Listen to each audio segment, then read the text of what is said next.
The following program may contain coarse language, violence, nudity, mature subject matter, or scenes which may not be suitable for all viewers. Viewer discretion is advised. All Hit Radio.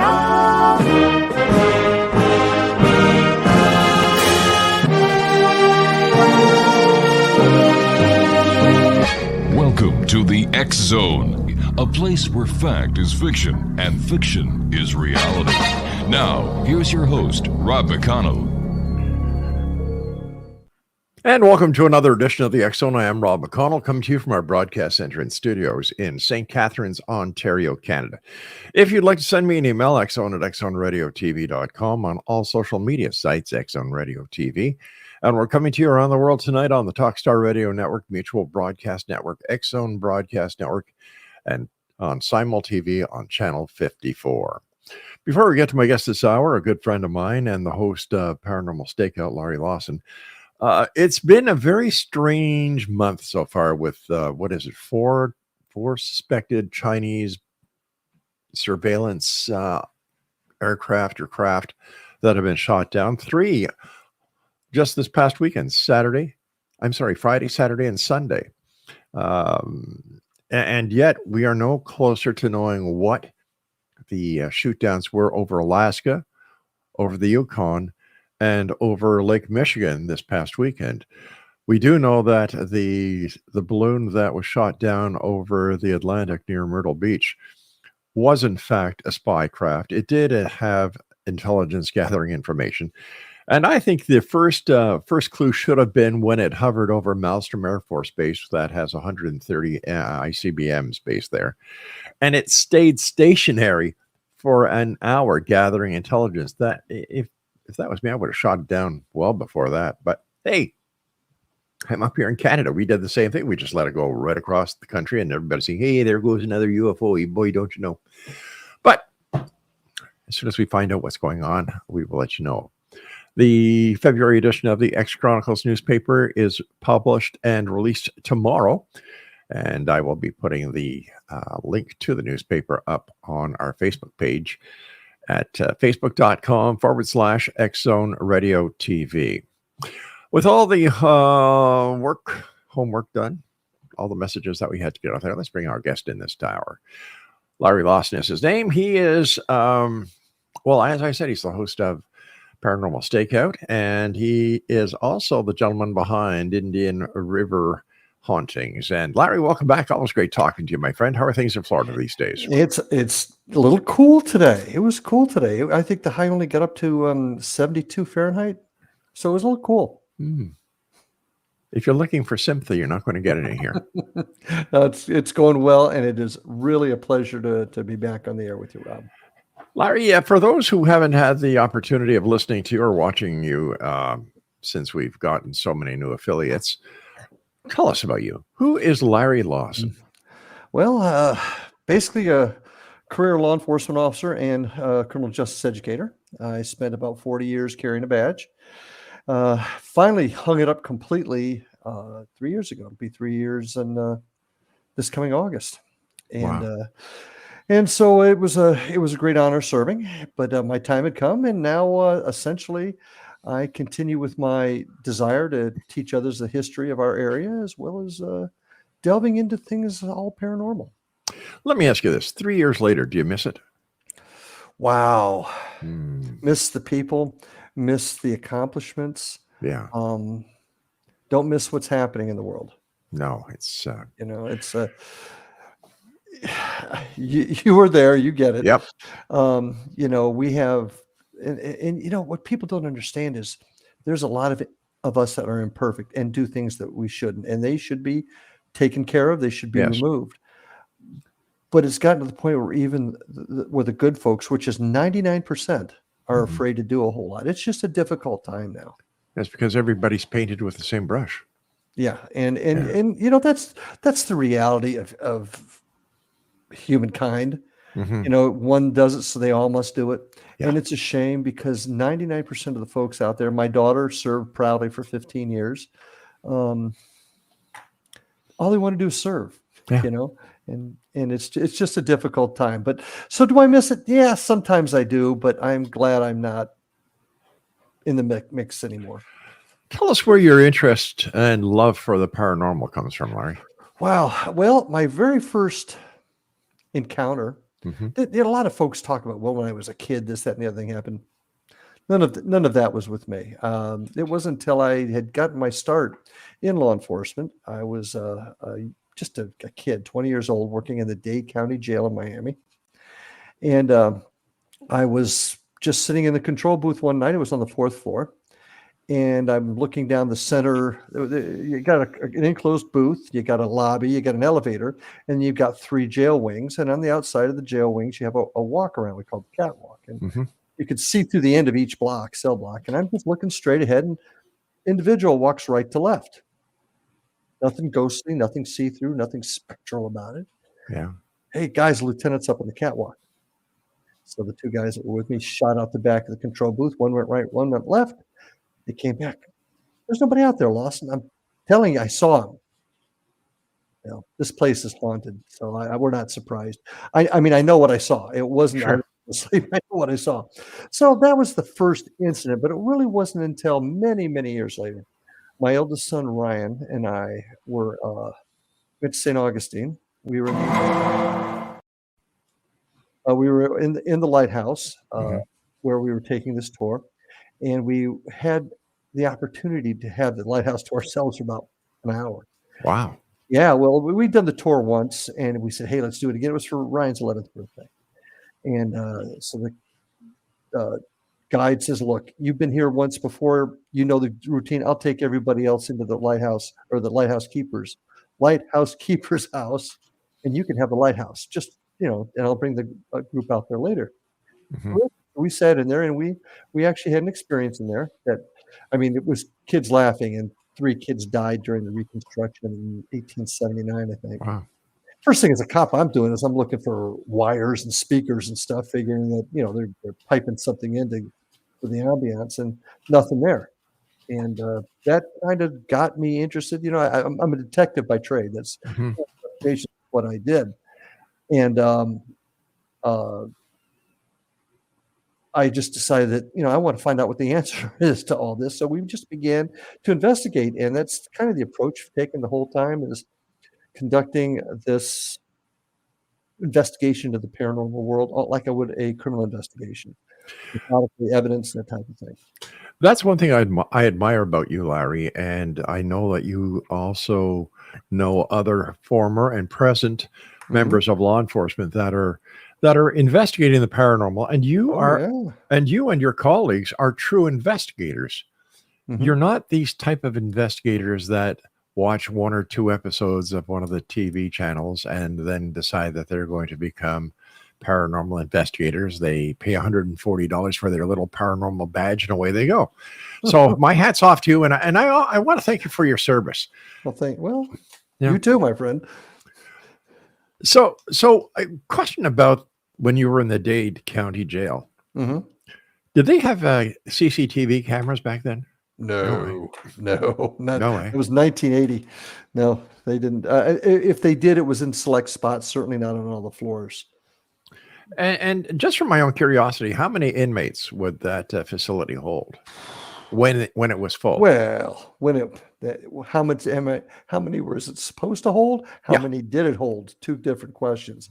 Okay. I think I'm remembering we had like 11 or 1,200 in there at the time, and it was designed for 700. I could be wrong, but we were way overpopulated. So overpopulation was even a problem way back then. Oh, sure it was. Yeah. Sure it was. So what happened? Was there anything that happened at the St. Augustine Lighthouse while you and your son were there on his 11th birthday?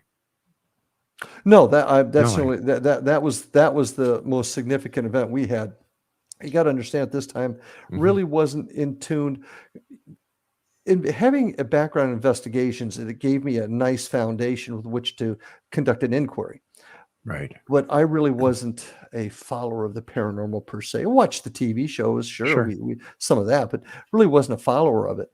It wasn't until I had that experience that I couldn't explain. As I said, there's no question what we heard, and we both heard it in Ryan to this day is very, very skeptical, very stoic, very matter of fact about everything. And we heard it. We know we heard it. We couldn't explain it. So what was it? And that's one thing that I have taken with me during this adventure, so to speak, is that I don't know what it is. I can't tell you what a ghost is. Anybody that tells you they know exactly what it is are lying to you. They don't. Even psychics that really have the ability, they can't even, they'll admit to you, they don't even really know the full extent of it. They don't know what it is. So what is this phenomenon? And that's our quest. That's our goal. What is the phenomenon? And here's the kicker. Evidence takes you in a direction. May not be the direction you like, Right. but where the evidence takes you is where the answer is. And that's where we're at. We're just trying to collect the evidence, find the information, and put our personal beliefs aside. What does the evidence tell us? Yeah. Larry Lawson is my guest, Exonation, www.indianriverhauntings.com. Larry, we've got to take our first break. Thanks for coming by and welcome back to the network, my friend. Thank you. Exonation Larry's show, Paranormal Stakeout, will be available at xzbn.net. And the website for the show, that is not up yet, so don't go checking it out, giving me an email saying, hey, Rob, the website's not there. It's going to be up over the next week, www.paranormalstakeout.org. I'm Rob McConnell. This is the X Zone. Whatever you do, don't go. And we're back. Larry Lawson is our guest, IndianRiverHauntings.com. How haunted is Indian River? And for those who haven't had the opportunity of visiting that beautiful part of Florida, tell us about Indian River.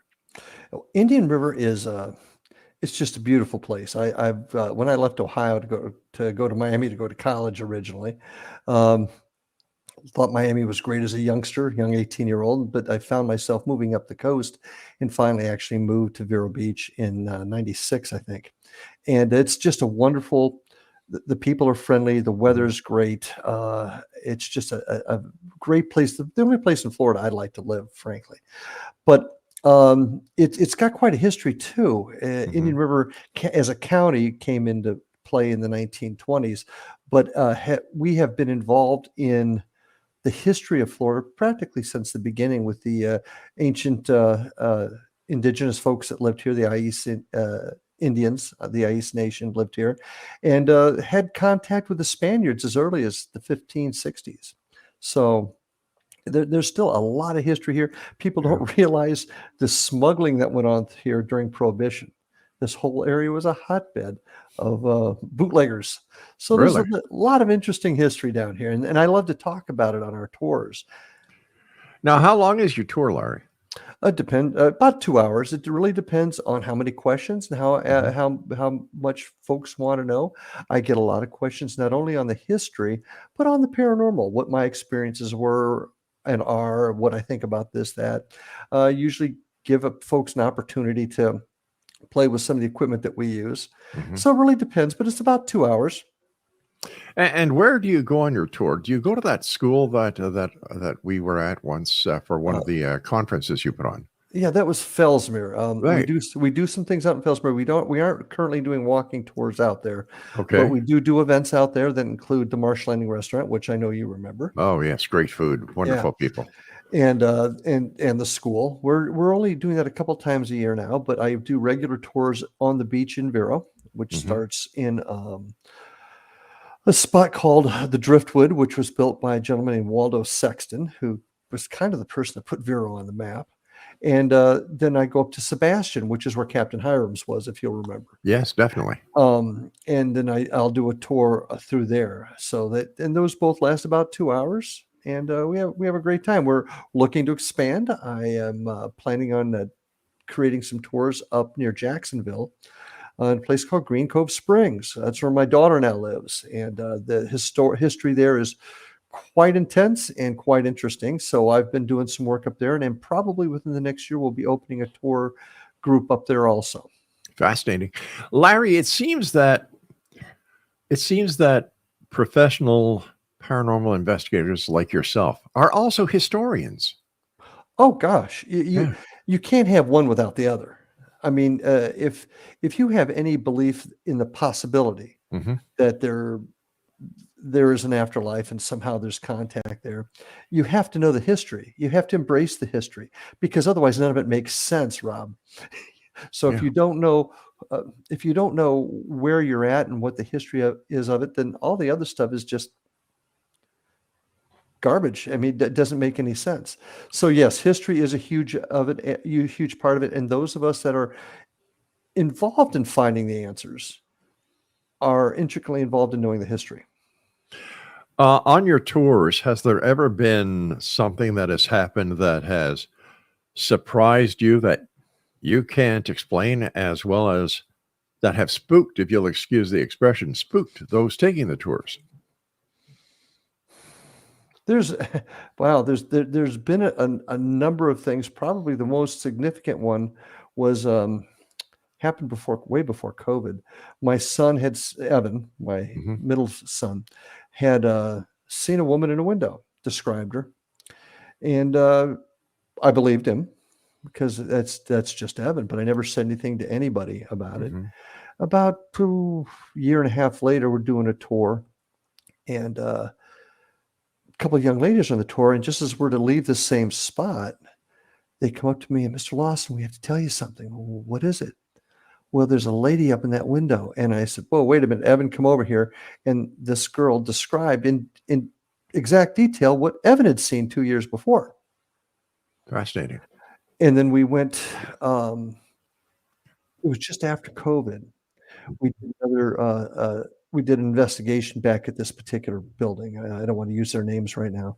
Sure. And we had an individual who has some psychic ability, and they knew nothing of the area. They knew not where we were at, any history or anything. Saw and described the same woman. Take that for whatever it's worth, but described the same exact woman. Everything was the same. So I found that pretty fascinating. We've had lots of little things. At the Driftwood Inn, I was sitting there one night, and we just finished a tour, and my son had taken the group down by the beach to just because it was right there, and they wanted to take some of the equipment down there. So I'm just sitting at the table, minding my business, looking at my emails, and this woman is just sobbing behind me, just sobbing. Obviously, I turn around and look, there's nobody there. Look around the corner, nobody's there. So little things like that. Have we actually seen Waldo Sexton walk up to us? No. One of my other favorite stories was we had a group that I did a special tour for, and they had a problem the night before, and I'll try and shorten the story up a little bit. And I get there to meet them for the tour, and the clerk at the front desk said, "Hey, Larry, that we had a problem here last night, and I think it's the folks you're taking out." Okay, well, what happened? We're not sure, but it had to do with water. Okay, so we meet the folks, introduce ourselves. Did you have a problem? Yeah, we did. Well, what happened? Well, we went out to dinner, they said, came back about an hour later, and there was water running in the bathroom. We walk in there, and both water spigots were on full blast. Now, we've investigated places, Rob, where old faucets in the washers get weak and they turn on a little bit. Never full blast. These were apparently all the way to the chocks. Oh my And gosh. the water was starting to come over the side of the tub. And then the husband leaned forward and looked at me and said, "Yeah." And the hotel's hair dryer was in the middle of the tub, and it was 20 feet away on the counter when we left. Oh my God. So yeah, we're always having things like that. Now, can you sit there and say, well, somebody got into the room and did a prank? Not logical, but anything is possible. But True. so we have things like that happen fairly regularly. Best part about it was a year and a half later, I bring another group through there, and there's people sitting at the table we were at, and it was the folks from the tour for the Canadians. The Canadians. They got up, came over, and introduced themselves to my tour guests and told them firsthand what happened to them. So that was kind of interesting. My new guests got to hear exactly what happened to my old guests from their own mouths. So that was kind of interesting. In your opinion, Larry, is there a reason why some people have the experience with the paranormal and other people who may be standing 2-3 feet away from them don't have the same experience or have any experience at all? That's one of the big mysteries of this whole thing, Rob. And to this day, there's no answer for that. So I don't know what to tell you on that one. There's so much of this that is not known and not understood. Folks talk about, ghosts being the energy of those that have passed before us. But Einstein, Right. his general theory of relativity, talks about dimensions. Yeah. But I love talking about the Philip experiment out of Toronto in the 70s. Mm-hmm. That's an exercise in did their own mind create it? Share that with our listeners and our viewers. Oh, sure. I want to say it was 72. Please don't misquote me on the date, but I think it was around 72. Was Toronto, Right. an organization not unlike mine, wanted to conduct an experiment. So they created a guy named Philip, made a dossier of him, gave him a wife, kids, dog, cat, whatever, Mm-hmm. put him into an important time of history, and they began to then conduct a closed investigative sessions. And my recollection is they also brought people in from the outside to witness it. They taped it back this is in the 70s, so it was probably 8mm tape or whatever. Recorded it, and they got names, they got voices, they got table tipping, they got things claiming it was Philip. But Philip didn't exist. They created Philip. So what was that? And that's why when people ask me what a ghost is, I have to say, I don't know.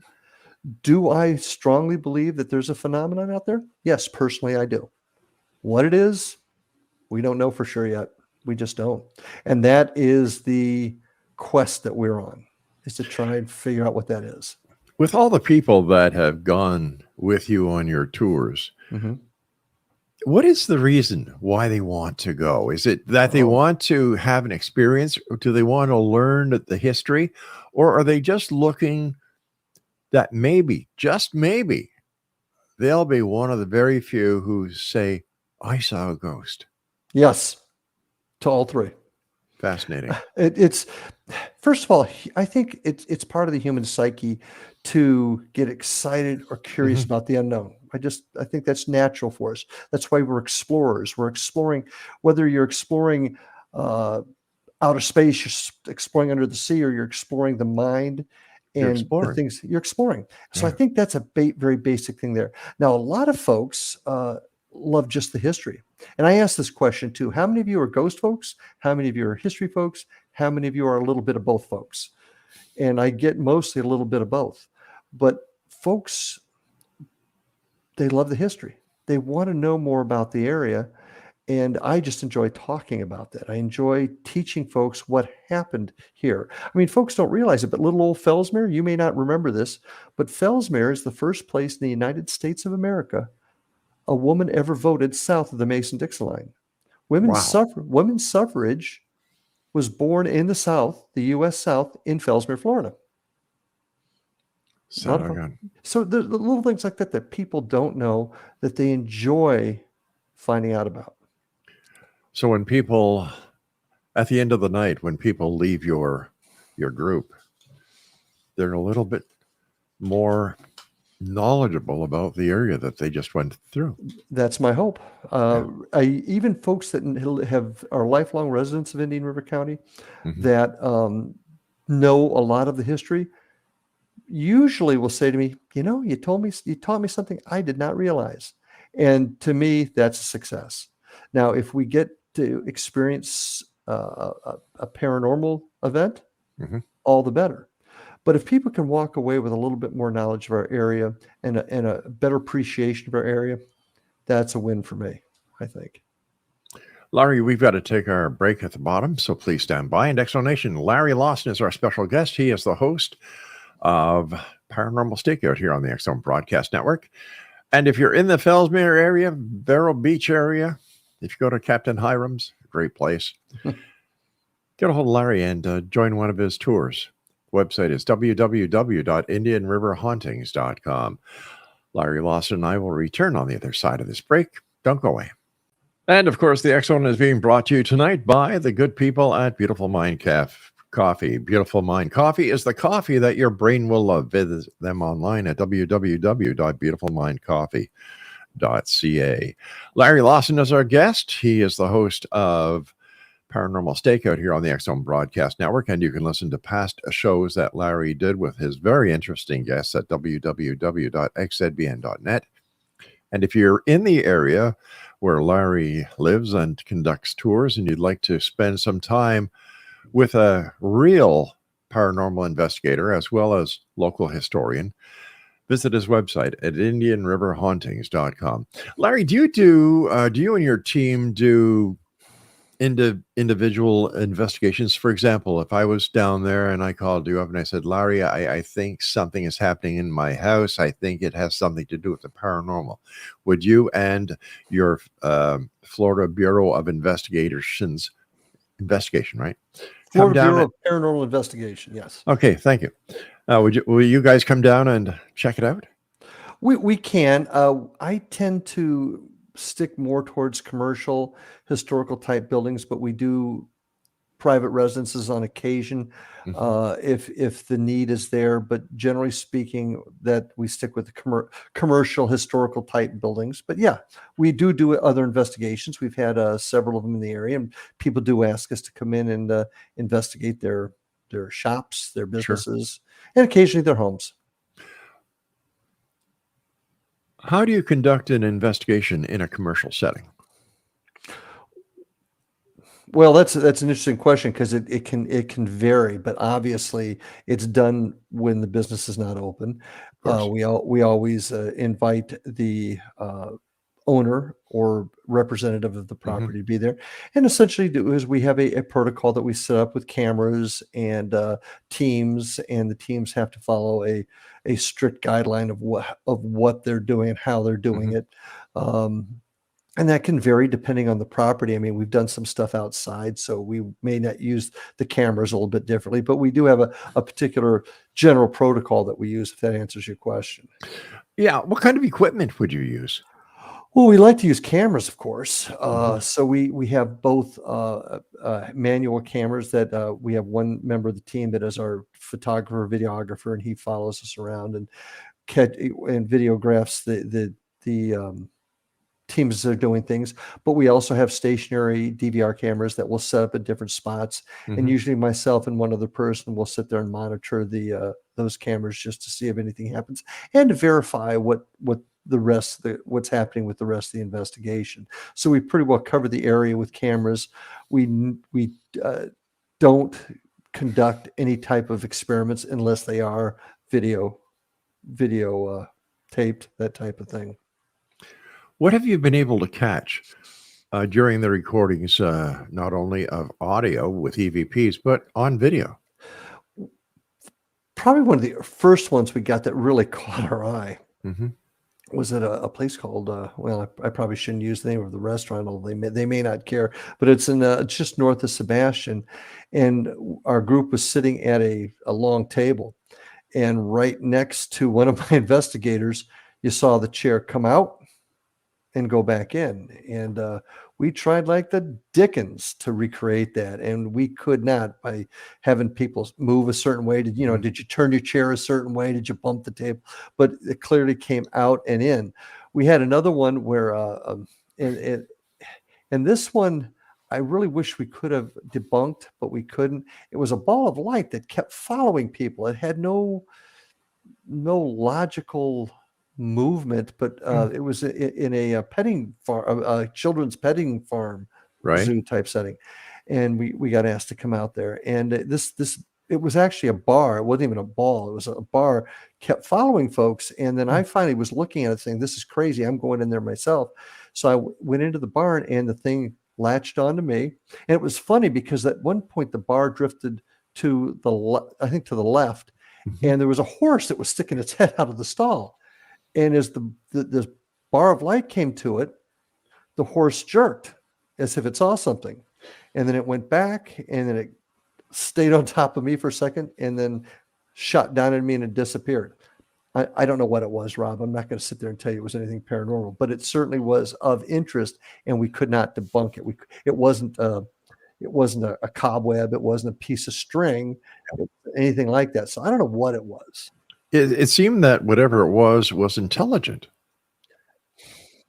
You can only surmise. I mean, it was acting in a way that we felt was deliberate, but we couldn't explain it, nor could we recreate it. And that's one thing we always try to do. We just had an incident. The team, we went up to St. Augustine. We had the lighthouse all to ourselves, January 14th. And in going through the evidence, one of my team members had taken a picture, a silhouette of a human. I mean, you could see the head, the shoulders, the whole nine. So we're like, wow. Now, of course, we started asking the questions. Was there anything behind it? Did you flash? Blah, blah, blah, blah. And we couldn't figure it out until we started checking Google Maps of the area. And we saw that there was directional markers that had a human shape to it. Was that there? No, we didn't see one there. We looked at the Google. Well, there was one in the area. And in working with the lighthouse, and I got to give the lighthouse folks, Abby in particular, I'll use her name, kudos, because, well, they were helping us debunk it. They said, yep, they found the right marker, and we were able to show that that form was no specter. It was just the reflection of this marker. So that's one thing that you have to try and do is when you get some, and it was sad. I mean, it would have been great if it was real, but it wasn't. And that's what we're about, finding the truth. How about EVPs? How do you explain an EVP? No, I'm a broadcast engineer. I know that in the old days when we would use reel-to-reel tapes, and we would have to hold on to the tape for so many days just in case the CRTC received a complaint, we would be able to play the tape back. And I know that we used to use bulk erasers. A lot of times the bulk eraser kind of missed some tracks, and you would get what we would call ghost voices on the track. But I've heard some very amazing EVPs that were done using digital recorders, and I to this very day I don't understand it. That phenomena intrigues me. Well, I got two of them in particular. You'll see these on our website if anybody cares to go to our website. One is in the old school in Fellsmere, and it was just before Hurricane Irma hit in 2017. It was like the Saturday before. I had a tour out there, and I had the folks inside the old school. And my team, we were going to do a little investigation after the tour was over. So the rest of my team was in another part of the building. And I had this group downstairs into what was then the Boys and Girls Club. And we all heard it. Everybody heard the footsteps coming down the stairs to it, and the door wiggle. And I thought, oh, one of the folks are coming down. And we all of us turned and looked at the door. Nothing came in. I said, oh, okay. Gonna be playful tonight. I get it. So in an abundance of caution, I go out the door. I told the folks to wait. And I went out the door, went upstairs to find my gang to say, hey, did anybody walk down here? Well, I get up there and they're all huddled around the elevator. Larry, you've got to see it. You got to hear this. So I walk over and they play me a tape. It was actually recorded off of a digital. And Mark Holt, one of my team members, asked the question. Billy, it's a little boy. We call him Billy. We don't know if that's his real name, but that's just how we refer to him. Billy, is this the room you like to be in? Clear as a bell, Rob. And it's on our website. You hear a, yes, sir. Now, one of two things had to happen there, Rob, because there's no kids in the building. Right. We either had to completely fake it. And I know you better than that. You wouldn't. Well, I've got my reputation means everything to me.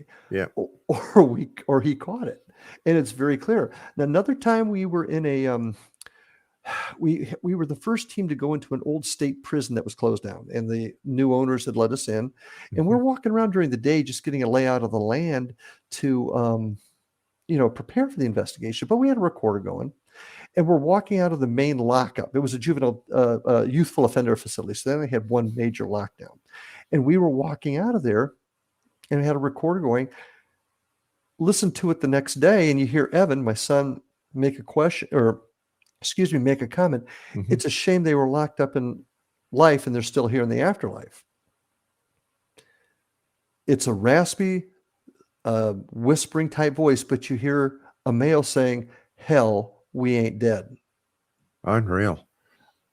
And I don't know how that happened. I don't know. There's some folks that talk about, do we create this ourselves? I don't know. The scientists don't even know that yet.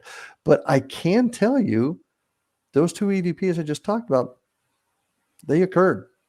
So how did it happen? Wow. And how did it happen? I don't know. Larry, stand by. We've got to take our final break. But when we come Already, back, wow. I'd like to talk to you about your show that's going to be coming back on the air here, Paranormal Stakeout, and find out when you come back on, who your first guest is going to be, and what your Okay. vision for the show is. Excellent. Exonation, my friend Larry Lawson is our special guest, www.indianriverhauntings.com. And if you'd like to find out more about Larry, his past shows are available on xzbn.net. I'll be back as we wrap up this hour here in the X Zone for another night with yours truly, Rob McConnell, on the other side of this break. Don't go away. Welcome back. And a quick note, if you would like to take part in the 2023 coffee survey, all you need to do is go to www.beautifulmindcoffee.ca, click on I want to take the survey on the right hand of the screen. It'll bring you to the site that has been put up by the Consumer Surveys International. If you'd like to see where the future of coffee is going, please partake in the survey. Larry Lawson's our guest, www.indianriverhauntings.com. Now, Larry, you're the host of Paranormal Stakeout. It's coming back Yes. on the air here. Tell us about it. What are you going to be doing this year or this season? Well, it's exciting because the past shows were all audio, so we're actually going to be doing it video, Right. and I'm very Yeah. excited about that. Got a couple of directions I want to go. First, I'd like to take some time to highlight some teams that I think that the viewers would want to hear from and hear about the things that they're doing and they've experienced. Certainly, I want to talk to them and grill them a little bit about their procedures and how Right. they do things, their philosophies, which I think are very important. But I'm also kind of looking forward to delving into other areas beyond just ghosts. I want to spend some time talking with folks about the UFO phenomenon. One area that I admit have not a lot of experience with, and that's the Bigfoot phenomenon. I want to talk to folks about that, get their thoughts. I want to find out what's really happening in those fields of investigation and get an opportunity to see what they're doing to either prove or disprove the phenomenon. So I'm really looking forward to that. Yeah, I've had guests on my show that have talked about the skunk ape that's known in Florida. And do you think there's a connection between all the? Wow. So I know where you go, but go ahead. I was just going to ask you if you think there's a connection between all the aspects of the paranormal that are investigated and that are intriguing and have been intriguing people over hundreds of years.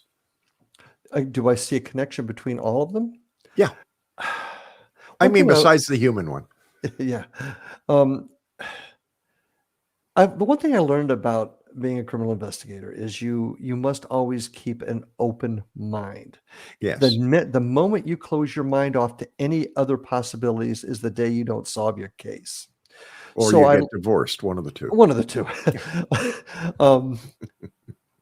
So I don't know that there is. I find that one. I don't know about the connection between all of them. There are certainly those in the field that feels there's a connection between all of them. But I don't know yet. Now, there's a lot of folks that talk about skunk ape, Yeti, Bigfoot as being a dimensional creature. I don't know. My first question is, why have we never seen one on a drone? Why have we never found the remains? And some folks in the field have some pretty good answers for some of Yeah, that. they do, yes.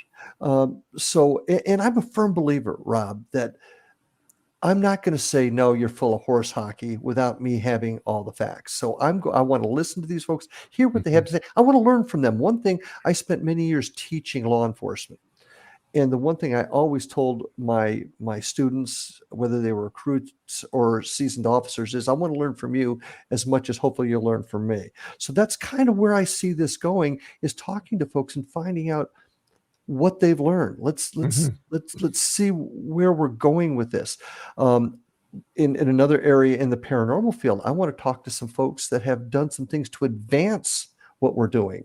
We're stagnant in so many areas. So that's another vision I see for this show. So folks, if you want to learn about the paranormal, you want to see what other folks are doing, Paranormal Stakeout is the place to be, because because I'll be having some folks on to talk about it. When's your first show, Larry? And who's your first guest? March 2nd, I believe, which is we're going to tape it. I don't know when it'll go on, probably shortly right after that. A group out of Iowa that have a real penchant towards paranormal unity. Excuse me. Now, what I mean great by that idea. is, Great yes. idea. And we don't, I wish we had more time to talk about that on this show, but that's the one thing that's killing this field is everybody's about me. Look at me, I'm on TV. Look at me, I've got the evidence. Oh, I can't tell you because then you might get the TV contract or whatever. And it's killing the field, and we're not advancing.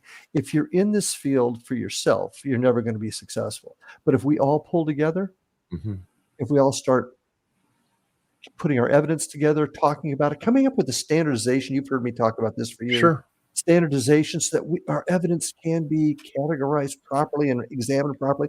We're going to go so much further. These folks, Paranormal Exposure, they're up in Iowa. Really excited about some of the things that they're talking about. So they're going to be my first guests, and I think you're going to enjoy it. Excellent.